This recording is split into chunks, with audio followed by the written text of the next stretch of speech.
Hello everybody and welcome to our total workforce management topic. This is our fifth coffee corner, so welcome to you all. Before we dive into today's topic, I would like to discuss some practicalities. It's a live recording, so if you have questions, feel free to drop them in the chat box. We will assemble them and discuss where possible. Today's topic is about total workforce management, so we will go into more details about the challenges that companies face looking at workforce management, but also best practices we will handle. Perhaps just before I represent Marleen, my name is Peter de Buck. I represent Connecting Expertise. And I will be your host for today. Marleen, our speaker. Marleen is known as the co-founder of NextConomy, which is a knowledge platform for freelancers and companies facing workforce challenges. Next to that, she's also the co-writer of the book Don't Miss Any Talent, or Miss Geen Talent. So she's very much on top of this topic and very passionate about workforce management challenges. So Marleen, the floor is yours. Well, thank you, Peter, and thank you for having me in this today's coffee corner. It's an honor. So we're very curious about your insights in this topic. And we look very much forward to this topic. Looking forward to your questions, and I'll be happy to answer them. Okay. So, Marleen, you want to talk about some trends that you see? Yes, but maybe first I would like to address what is total talent management, just to be clear what today's topic is about. And for me, total talent management is about managing the entire workforce that works for an organization. It's people on the payroll, of course, employees, but it's a growing trend that the number of people that are not employees, that are external talents, also contribute to the success of the organization. And what we see is that these external talents are not in the same way handled as the perm workers are. And total talent management is a concept where you say we look holistically at our workforce and we treat everybody, every human, as equal as possible within the legal framework, of course. With the limitations also of the legal frameworks? Yes. Okay, so I can imagine that's a challenge for a lot of companies. It is a challenge, but in my opinion, it's the way to go. Okay, looking forward to the trends that you see on the market. I see the slide about the freelancers and the number of freelancers going up. Yes, this is quite shocking number, 73% growth in number of freelancers. This is just for Flanders. This is the result of a recent study by the SERF, Sociaal-Economische Raad Vlaanderen, that's published by the SERF and is also available via NextConomy, of course. And so what you see is that in 5 years' time, the number of freelancers increased. And it's not only the number, but it's also the profile of freelancers that was confirmed by this study. It's not about the bike drivers, the Deliveroo guys, and the Uber taxi drivers. This is about the talent economy. It's high-skilled professionals that contribute with their knowledge and their expertise to the success of organizations. And so the trend is that this number is growing. And so I say, okay, hi guys, you have to do something about this.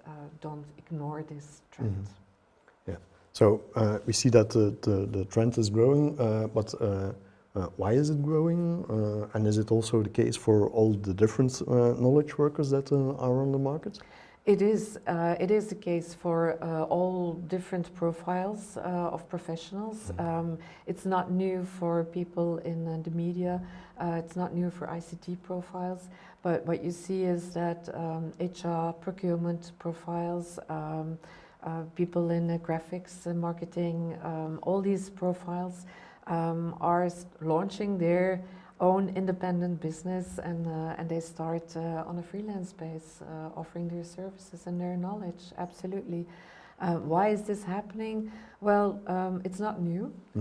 It was there, you see the numbers before COVID, but COVID was certainly something that ignited this trend. The growth from 2020 to 21 is plus 30,000 people, so it's more than the years before that. And where you should think the opposite, because COVID had a serious impact on working with as an independent, and so many independent businesses were impacted. But here it's quite the opposite. It enforced the trend. Okay, and these are the figures of Belgium? No, Flanders only. So the figures looking at Belgium totally will be probably. It's about 100,000 more. More. Yeah. Okay. Nice. Nice. It's something to deal with. You can't ignore this. If you're looking for professional talent with a skilled profile, you need to look in this pool with talents, which is a growing pool. Yes. So that means having the channels to reach for, technology, adapted processes. You need to know where to fish and to what bait the fish will bite. Yes. Okay, important trend. A second trend? Second trend is that we see that also due to COVID, companies realize that you don't have the people in your office anymore to be successful. You can collaborate with people at distance, at remote. And so if 5 kilometers or 50 kilometers is okay, you can also work with people at 500 or 5,000 kilometers. And so that opens an enormous talent pool. There's a lot of people available in countries in Africa, for instance, that are highly skilled, that speak English or French, and that work in the same time zone as we do, which is important to have it organized. So these are talent pools that are opening up for early adopting organizations, and they start successfully working together with these talents remotely. Yes. This is not a talent pool anymore; it's a talent sea that we're looking at. Absolutely, absolutely, and it's again, this is not new. We have an article on NextConomy, a best practice case by the NASA, and they already started working with talent globally in 2006. Okay. So yeah, if you know how to do this, you need, of course, know where to look for this talent, and you have other challenges. It's never an easy game. There's always something looking around the corner. But the challenge is culture fit, language, which is covered, if it's English or French. But also, yeah, legislation, for instance, can be challenging. But again, there are solutions for that, and it works. There are companies that successfully implemented this strategy, and yeah, so. Yeah. I can imagine that it's quite easy for easier for larger companies, but if you have a small company with people limited to 1 or 2 languages, it could be quite a challenge also. It will be a change for certain, absolutely. But even for larger companies, it's a challenge because, yeah, they're like a big ship. If you have to turn around and find a new course, that's not easy. It's easier said than done. So there will always be resistance. And so you see the scale-up companies, for instance, are an early adopter of this because, yeah, they know they have to be agile to be successful. It's the leading companies, the major companies that have more difficult and more resistance against this. That's because they are more difficult to change direction. Yes. Also, I have probably more it's policies more in place. To say, oh, we have always done it this way, this will work again. I'm sorry, that won't. It won't. The world is changing. It's changing really fast. And especially if you need to access talent, you need to go searching the talent where they are available. Yes, absolutely. Yes. Okay. A next trend that we see? Well, talent is the main differentiator, and that is, of course, because companies need to innovate.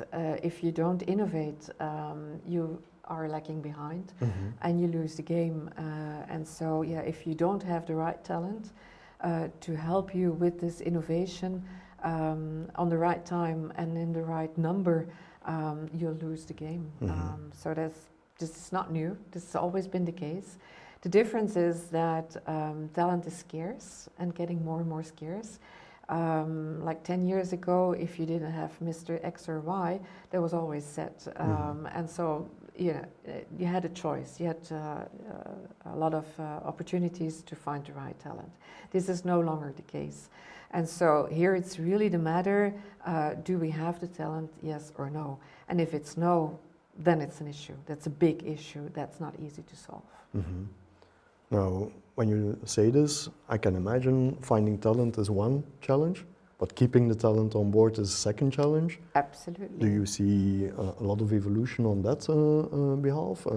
Do we have best practices that we see in the market? Well, companies are starting to realize that if you see the number of talent that's starting to freelance, most of these people used to work as employees.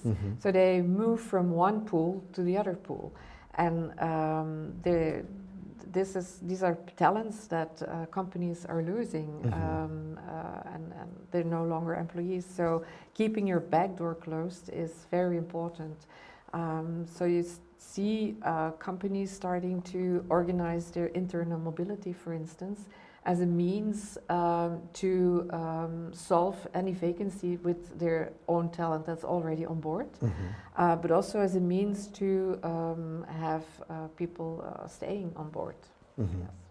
Okay, and probably also the flexibility. I can imagine if people want to change contract form, that also requires a different state of mind. Somebody who's working as an employee and wants to become a freelance, that doesn't necessarily mean that the collaboration should stop, as an example. No, but within the legal framework, of course. There are some sensibilities, also from a legal perspective, of course. Yes. Also, what we see in the market is that companies are hiring also profiles, half-time, more flexible contracts, not full-time contracts anymore. Is that something that you... Yes, absolutely. And the study of SERF also confirmed that a lot of the freelancers are doing this in bijberoep, as a second job, professional occupation. So they're not full-time available, and they're putting their toe in the water to feel the temperature. So yes, absolutely, and which is a win-win. You can test how it is to work with a freelancer. Maybe you don't need a full-timer, and it's a project on a part-time base, and the talent itself can taste the feeling what it is to be independent, because it is change. If you go from the status of being an employee to becoming independent, yeah, it's not easy for everybody. Yes, I can imagine, and. If retention is important, I think learning will probably also be an important component of the retention package. Yes, absolutely. And if you want to improve your internal mobility, you're obliged to organize training, yeah, of course, that's part of your retention policy. Yes. Okay. Yeah. Scarcity. Yes, scarcity. We're today in autumn, literally, but also on the labor market. And the predictions are that it's going to get worse and the winter is coming. So be prepared. And the reason is demographic, of course. People are still leaving the labor market, the baby boomers, and we're not on the top of that trend yet. But the number of people entering the labor market is at a ratio of 0.8 for one person leaving the labor market. There's only 0.8 new comers, so 100 to 80. Yeah. 100 people leaving, 80 people entering the labor market. So the gap becomes bigger. Becomes bigger, absolutely. That's one reason. The second reason is that technology is developing really fast, and that you will be needing talent that has these competencies, is skilled with this new technology. And so everybody will be competing for these talents, and the number of people that are trained in these new technologies is smaller, is limited. The competition will be fierce. Yeah. I heard the expression that every company is an IT company now. So that means that you need digital skills. Yes. And you also see the evolution that every job or every specialty requires also digital competences. Yes, absolutely, but it's more than just digital. If you see the number of students in STEM profiles, it's increasing. It's decreasing. It should be increasing, but it's okay. not high enough. So yeah, and that's the fact. Then that winter is coming. Absolutely. Yes. Unfortunately, yeah. I already had the impression that the war for talent was already won by talent. But it will become worse. It will become worse. Yes. Okay. So. Talent pools probably is one of the solutions. Companies Absolutely. are building huge talent pools which they can approach. Absolutely.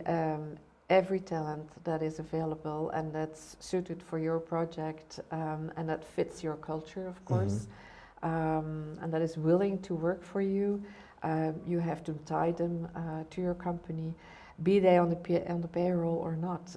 That's an administrative detail. So yeah, you have to have talent pools with your own employees, but also with external talents, and manage to keep them on board. Don't lose any talent, because yeah, the options are that you won't find anybody to replace this talent. Okay, challenging. Challenging, yes. Now, how does a new company looks like? In the ideal world, how does it look like for you? Well, any company already today looks like what we call an extended enterprise. So we have the people on this slide on the left-hand side that are perm workers, and they provide you your internal mobility. Perm workers can also be students, anybody with an own contract of your company. If we go to the right-hand side, we have all different contract forms that provide you your external flexibility. And there's a certain order in this scheme, because the more you go to the right, the further away the legal connection to your organization is. For instance, your temporary agency workers, what we call in Dutch an uitzendkracht, intérim in French. The legislation stipulates that the payment should be the same, and the hiring client is responsible for giving instructions, etc., etc. So it's very close to an employee, except that the contract is with a third party, the agency. And so if you look at the freelancer, it's forbidden to give instructions, and the freelancer decides himself or herself on the rate that is going to invoice. So there's absolutely total freedom regarding these issues. So the more you go to the right, the further away the legal implications are. And if you see loaned workers, these are people on the payroll of another company that you can exchange with each other. So far, this is not legally possible in Belgium. Because of the CAO's probably. Because of legislation, it's not allowed. But during COVID, the government allowed some companies to put this up.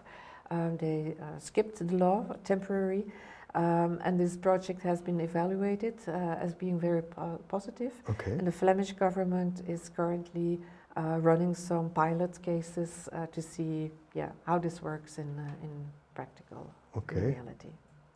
So it helps to have a crisis to be more flexible. Absolutely. I think apart from all the tragic implications of COVID, there have been some good things coming out of it as well, yes.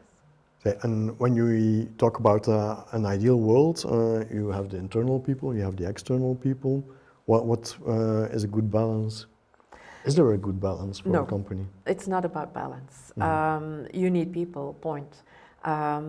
What you should do is be aware that your company probably already is an extended enterprise and that you have challenges managing this external flexibility itself. Because for every contract form, there is different legislation and different labor markets. So it's already complex. And in most organizations, what we see, this is not well organized. It's a big mess. And they put everything on one pile and they treat everybody equal, which is, of course, raising a lot of risks. This has implications on the cost side. And the question that you should ask is, do we know everybody who's working for our organization? Do we need these people? Do we have contracts? Do we have contracts? Who could sue us? And for what reason? It's about, do we have contracts? That's a really starting point. It should be, but often is not the case. But it's also about GDPR, IP rights, all these matters, health and safety. So there's a lot more legislation than do we have a contract, yes or no, which implies false independency, for instance. It's about supervision.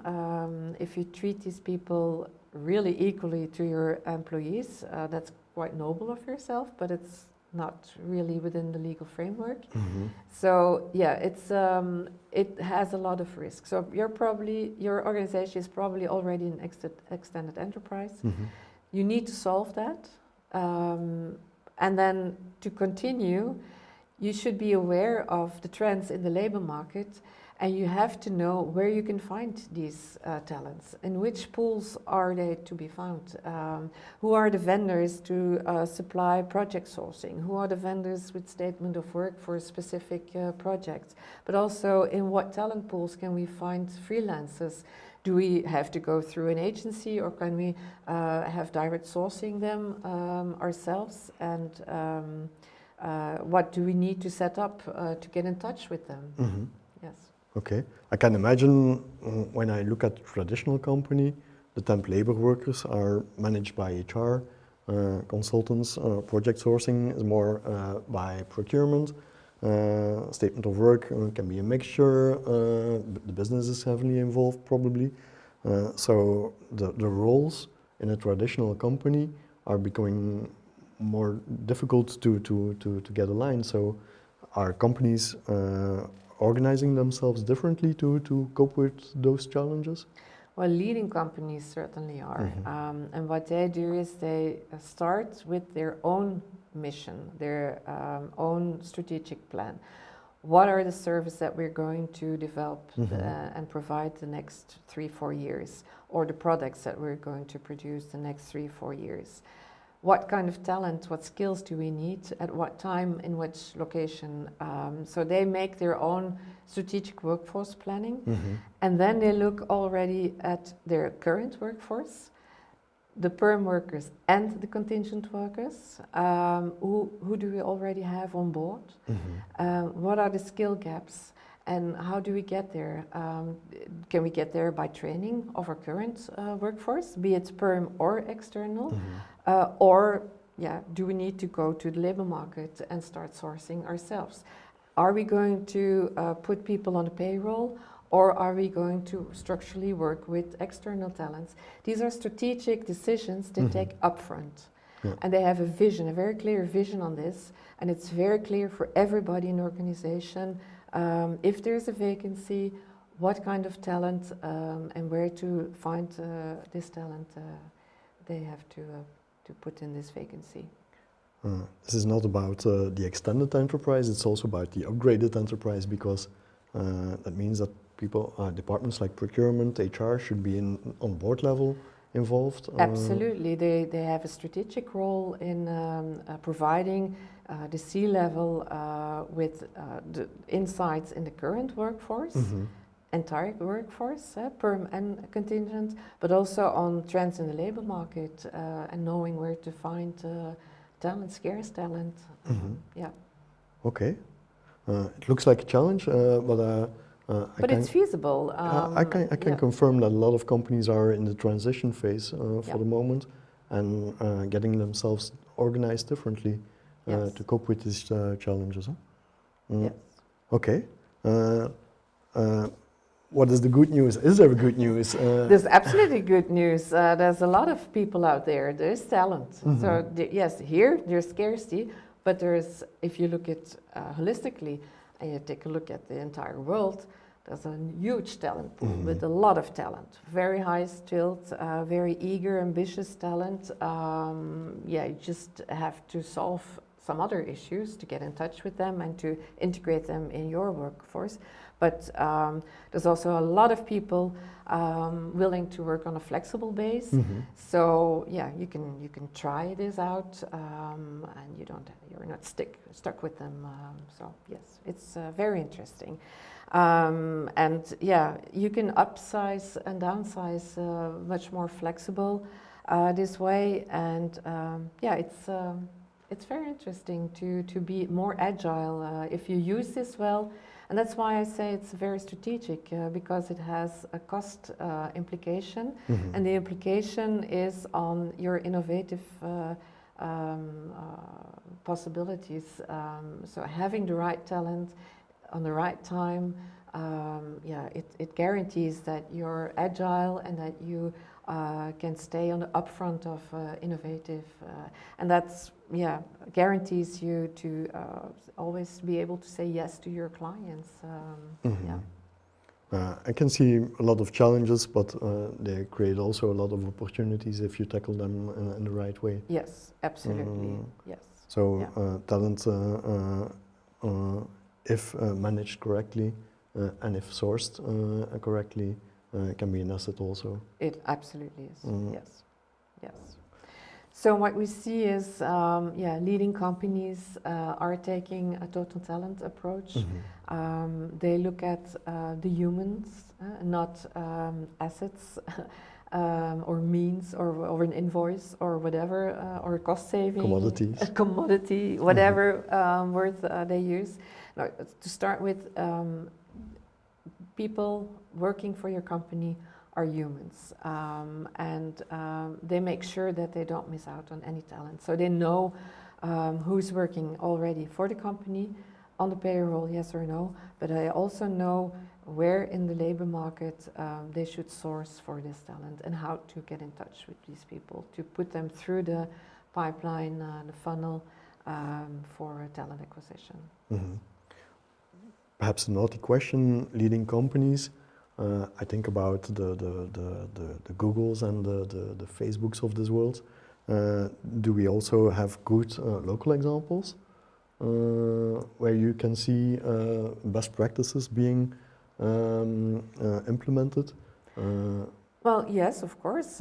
Fortunately, we have some examples. A company like Silverfin, for instance, is sourcing remotely. They say, okay, we need very scarce talent that we know is very hard to find in the Belgian labor market. So they take remote as a starting point to look, okay, where can we find these talents? And they take as time zone anything from 3 hours on the map, 3 hours prior to our time zone and 3 hours behind. So that's 6 hours, and if you put that on a map, it's half the world. It's half what's all Europe, Iceland including, Ukraine including, and then Africa, most parts of Africa, the Middle East. So that opens an enormous talent pool for them. Of course, there's new challenges. It's different cultures. If you have people a person from Belgium, a Portuguese, and someone from Nigeria having to work together. Yeah, it's already difficult with a West Vlaming and a Limburg working together. So you have these issues, but they solve that. They have someone in a specific role to make sure that there's a single point of contact in case of any issues, and they anticipate on these possible issues. So they solved this possible issue, and they really anticipated on that. So I think it's a very nice case of thinking out of the box and non-traditional approach for finding talent, and they are growing from startup to scale up. They're doing really great. So you because they don't have need the to be talent. a huge company to No. implement this type of No. insights and approaches. Absolutely, absolutely, yes. Okay, nice example. I can imagine that there are lots of other examples within different sectors, but if I understand correctly, it's all about looking at talent in a holistic way, independently of the contract that you hire them, and to be creative and approach them. Huh? Yes, and absolutely, and also to approach it as a strategic asset for your company, to have a vision upfront and have a well decided strategy on when to go for a perm contract, when to have external talent, and yeah, in which roles, in which situations that you say, okay, talent is leading, and we need them as long as they're on board. It's fine for us, and the contract is a detail. We let the talent choose whatever contract they would like to have. Okay. Yes. Maybe Peter, Yeah. I'm sorry to. Yeah, no. Maybe we go back to the image, because did I put This one? Yes. Why Okay. did I put the image of an orchestra? Well, if you take the example of an orchestra, they have a limited perm group of people that are always there, no matter what the piece of music is that they will be playing. But they vary the group of people depending on this part that they will be playing. Some roles are not necessary for some pieces of music, and others are, they require some different skills and instruments to be played at. So, and yet, they treat everybody the same. They do upfront testing, and they make sure that everybody has the same vision and understands the vision of the leader of the orchestra. And so they really approach everybody and treat everybody the same. And at the end, the applause is for everybody. And they don't distinguish. The audience doesn't see, oh, you're the perm and you're the temporary worker. So it's everybody in the orchestra who gets the applause. So it's the result which counts, Yes. and the collaboration between the different persons, stakeholders, Yes.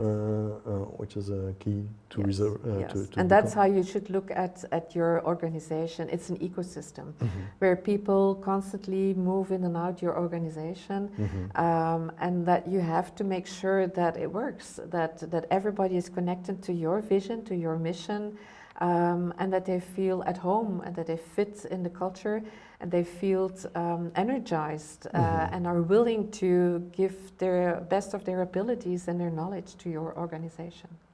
So people leaving your organization are also an opportunity for the future. Yes.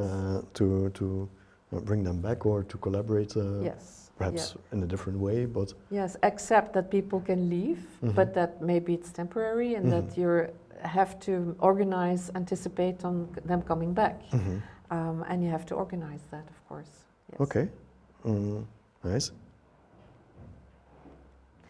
So yes, these are two questions that any HR manager and any leader in a company should ask themselves. Are there any internal obstacles? So often I hear, yes, but we have always done it this way. We need more technology. Our board will never accept this. They stick to the old vision. I see it, but I have no idea how to sell this to the board. All these arguments I've heard so many times before. So internal obstacles are your worst enemy. Language. It's a different language. Whatever. So internal is your worst enemy, absolutely. And then, yes, do you have a pipeline? Do you think in funnels? And are you reaching out to any talent pool and build a pipeline from that talent pool to your organization? Yes. So I think I see two big components there. When you look at the internal obstacles, it's about change. Absolutely. And it's about vision. Yep. And when you look at the pipelines, it's also about technology and sourcing channels, so that you need to control, to manage. Absolutely, but the first topic, I think everybody in any company should ask the question, do we have an option? There's always an option. We go for total talent management, yes or no. And no is always an option, but then you have to take the consequences. And so my advice is no.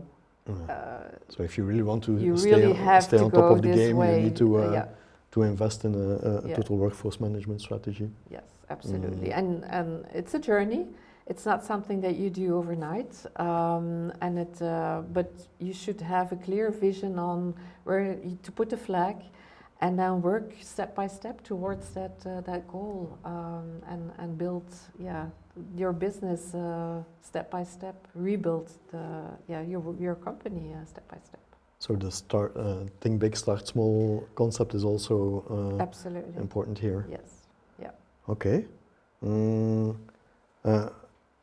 You're with NextConomy. You're on top of all those topics. You speak with a lot of companies, and you share that knowledge also. Yes, we are a knowledge platform, and the mission is to share insights, best practices from freelancers, from clients. They're working together. I call them yin and yang. They need each other, but also from the entire ecosystem around it. There's a lot of providers supporting this ecosystem. So we share all this knowledge, and we're going to, at October 3rd, publish the first legal guide. It's in Dutch. Okay. For companies working with external talent. So not only freelancers, but for any external talent. We have found 5 professional partners to work with us. They're legal experts, and they provided input for this first legal guide. It's a unique document. There's nothing like this in Belgium, so we're very proud of this with the result. I aimed for 40 pages, and we ended up with 108 pages. Okay. So it's filled with information. Tips and tricks. And well worth downloading. Yeah. It's also close to a question that we receive. How do you manage tax and social security issues in this new talent ocean? And where are the taxes and social security are paid? Is there a risk for the company who's hiring, but also probably for who's selling the resources? That the issue of social security and taxes is not covered in this is a legal guide. Sometimes it's touched on, but it's not. We didn't go dive deep into that topic. I think it's maybe food for another guide. It's something that you really should figure out before you start experimenting, and really have to know. If you're going to source in other countries, especially outside the EU, then you have to know what the implications are and how things should be arranged. And like everything in an economic environment, if there is a need, there's also providers popping up and saying, hey, we provide you. We can help you with this kind of question. So there's service providers specialized in these payrolling topics. Services, for example. Yes. Or brokers. Legal, yes, there's plenty of knowledge out there that can support you with these questions. Yeah. Yes. So the risk is that you don't have it mapped out in front upfront. Yes. If you just start doing something, that won't work. Mhm. No. No. I know in Belgium there is a Limosa legislation, which is a formality to oblige companies that invoice from abroad to register themselves, so that social security can Trace them. can trace them. So it's a specialized topic. It is. It's a very specialized topic, and therefore, make sure that you're well informed before you start the adventure. Yes. So the legal part is part of the strategy. Yes. That you need to map. Huh? Yeah. Okay. Absolutely. Next to this, next to the studies that you do, you're quite active on the market with a lot of events. Yes, so thank you that we can put these to the attention of people watching this webinar. We have a meetup hosted by Umicore on October 11th with support of Connecting Expertise, so thank you so much. It's really, it's going to be a very interesting and interactive afternoon. We will be having a dialogue on what should a program of managing your contingent workforce be on. So what should be a topic in this program, and how do you let a program that manages your contingent workforce evolve over time? So how do you set goals, and what are steps to take? Who is involved? Things like that. Very interesting. They really started in a pragmatic way, huh? Absolutely. Yes, absolutely. And then we have the Freelancer Summit, which is the new title, the new name of Dag van de Freelancer. This is the 5th edition. This time it's in Ghent on October 19th. It's an afternoon on the question of the impact of digitalization on the business of freelancers. Is it a threat or is it an opportunity? We have very interesting keynote speakers, for instance, Thierry Geerts from Google, CEO of Google, who wrote a number of books on this topic. So, is he a freelancer? I didn't ask the question. Probably, I think. Then we have a meetup for staffing companies on November 23rd in Mechelen. It's a 2nd edition, and last year we had a very positive feedback from staffing companies that participated, and they asked for the 2nd edition, so here it is. And I would say if you're looking as a vendor, staffing vendor, to learn more about collaborating with MSPs and VMS tooling, then join us on the 23rd of November and make sure that you register for this event. And then finally we have a total Workforce Summit on today's topic. It's the first edition It's also. the first edition. It's an entire day, and the target audience there is HR, procurement, business leaders.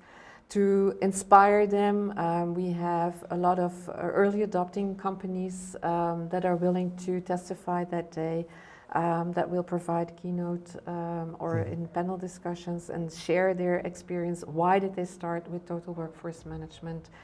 What were the hurdles they had to take? Where are they on the journey now? Is it well worth it? Do they see the return on investment of all their efforts? Yes, so it's there's also a legal counselor, because that's also one of the questions I always get. Yes, but how about legislation? Of course, you have to stay within the legal framework, but total workforce management is absolutely feasible within the legislation. Yes. Okay, thank you. Thank you, Marleen. I think there is also the website where you can buy your book. Yes, and the website of De Keure, which is a publishing company. The book is still available, and we launched it at the very beginning of the pandemic in March 2020. So at that time it was not a good timing for this. People were busy with other topics. But we see that as of August 21, when pandemic, the worst situation was over, more and more companies are interested in the book and looking for ways to manage their entire workforce. absolutely. Okay. I see in the book there are some practical cases also. You can measure your maturity. Yes. So it's a good book to get you started within this domain. Thank you. Yes. So we're wrapping up things. We are on some of your events. We are available also. Yes. I think there are a couple of more events where we also participate. Amongst other, the UPCAL event, which is a event of procurement experts in Brussels and Wallonia. Trefdag Vlaanderen, which is the event organized by the Flemish government, and it's all about digital transformation. And I think the other ones are events that we participate together, so thank you for that also. Just to wrap up things, I'm very glad that we had this chat. I understood that there are a lot of challenges, that there are even more challenges to come, but also that we have a lot of solutions that we can use. I think it's about having a vision, the creativity to implement that vision, and the support of everybody to cope with the change. And if we keep those things in balance, we should be able to thrive and to excel instead of other companies. Yes, absolutely. I think it's a very good wrap up, Peter. And basically, it's about understanding that the world of work has changed, it evolved, and so the old solutions from like 5 or 10 years ago, they don't work anymore. You really need to adapt and apply new solutions to manage your workforce.